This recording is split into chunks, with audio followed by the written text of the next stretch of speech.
conversa agora sobre isso com o professor Manuel Furriela, professor de Direito Internacional, também reitor da Universidade Católica de Brasília. Obrigado, professor. Boa noite. Boa noite. Explica para a gente, professor, as motivações do governo americano para essa medida. É justamente parte dessa política anti-imigração de Trump?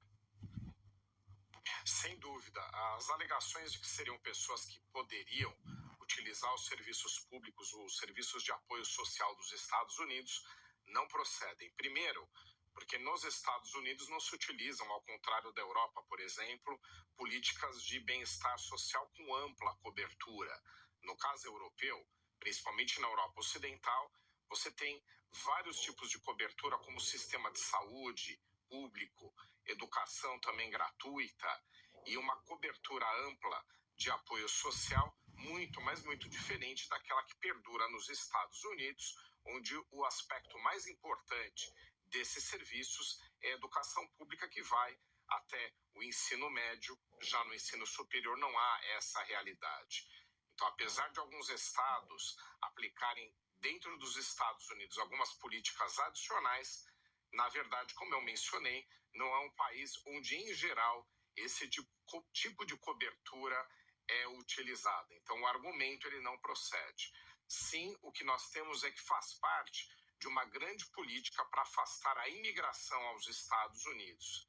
E também no ponto de vista regulatório, nós temos aqui na minha análise um problema, porque se os Estados Unidos querem afastar o imigrante ilegal, não é combatendo aquele que entra de forma regular, que é o caso desses que agora pretendiam se candidatar a entrar nos Estados Unidos, é que você vai ter essa cobertura. Faz parte de uma estratégia de afastar imigrantes, na verdade, originários de estados com os quais, ou dos quais, os Estados Unidos não querem receber cidadãos, dentre eles o Brasil.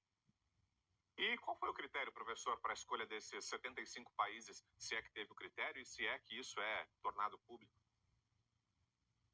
Não há uma publicização propriamente, né, desses critérios, mas uma análise que a gente pode fazer, eu também fiz essa verificação, é de que são estados que geralmente geram um grande fluxo para os Estados Unidos. Também, se a gente observar, na maior parte deles, ou a maior parte deles, são estados com menor ou baixo nível de desenvolvimento. O Brasil é exceção, que é um estado considerado de renda média, juntamente com o Uruguai, que até já é de uma renda um pouco mais alta, mas a exceção desses e alguns poucos que ainda têm a renda média ou alguns aspectos de desenvolvimento médio relativos ao seu desempenho, a maior parte deles são países com baixo nível de desenvolvimento. Então, os Estados Unidos foram, sim, seletivos e, nessa verificação, conforme eu mencionei, tem questão de fluxo e também origem em estados menos desenvolvidos. Os Estados Unidos têm focado naqueles que geram um volume menor de imigrantes para manter o serviço regular de entrada daqueles que pretendem, né, que pleiteiam a imigração, e também aqueles que têm uma melhor condição socioeconômica. Então, houve sim uma divisão do mundo. 75 estados é um número muito representativo para uma... Pode ser questionado, já que as Nações Unidas proíbem medidas que sejam de grande extensão. Quando são específicas, tem que ter motivação. E, professor, detalha para a gente exatamente como isso vai funcionar. Nós citamos aqui no início que não atinge quem tem viagem de turismo ou viagem de negócios programada. É uma medida contra quem tenha planos de moradia nos Estados Unidos, é isso? É isso mesmo. O visto de turista, que é aquele mais tradicional pleiteado pelos brasileiros, né? No ano passado foram cerca de 1,5 milhão de concessões a brasileiros, então sempre muito volumosa a concessão. A maior parte dos brasileiros tem nos Estados Unidos um destino mais de aspectos turísticos, e muitos deles é para visitar parentes e vão retornar. Então, o visto de turismo atende a maior gama dos interesses nacionais. Aí a gente tem também o de estudante, que tem certa representatividade, mas tem que sempre ter o vínculo com alguma instituição de ensino, e o de negócios, que também é muito popular no Brasil. Alguns, inclusive, pedem em conjunto o de turismo e negócios por conta de modalidades que são agora permitidas que se peçam em conjunto. Mas o foco principal é aquele que pleiteava morar, viver nos Estados Unidos ou ter uma estada mais longa. Então, a gente tem alguns perfis mais populares nesse sentido, como, por exemplo, aqueles que têm pais americanos ou que pais vivem já regularmente nos Estados Unidos. É o caso de cônjuges, também muito comum, esse tipo de solicitação.